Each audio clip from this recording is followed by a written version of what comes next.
கள்ளச்சாராயம், போதைப் பொருட்களால் ஏற்படும் பாதிப்புகள் குறித்து திருவாரூரில் யமதர்மன் வேடத்தில் நூதன முறையில் பொதுமக்களுக்கு விழிப்புணர்வு பிரச்சாரம்.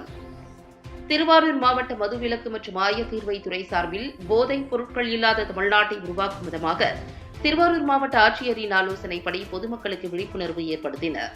இதில் கள்ளச்சாராயத்தால் பாதிக்கப்பட்டு உயிருக்கு போராடும் குடிமகன் உயிரை யமதர்மன் எடுத்து செல்லும்போது அவர்களது குடும்பம் கதறி எழுததால் யமதர்மன் மன்னிப்பு வழங்கி இனி போதை பழக்கத்திற்கு ஆளாகக்கூடாது என எச்சரிப்பது போன்று நாடகம் நடத்தி நூதன முறையில் பொதுமக்களுக்கு விழிப்புணர்வு ஏற்படுத்தினர்.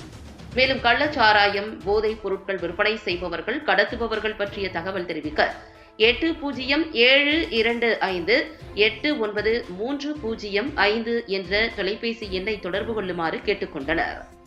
இதில் திருவாரூர் கலால் உதவி ஆணையர் ரவி, மன்னார்குடி கோட்ட கலால் அலுவலர் ஜெயபாஸ்கர், வட்டாட்சியர் ஸ்டாலின், வருவாய் ஆய்வாளர் திவாகர், ஆரூர் கலை சுடர்மணி, ஜெயபால் மற்றும் நாடக கலை குழுவினர் போதை விழிப்புணர்வு நிகழ்ச்சியை நடத்தினர்.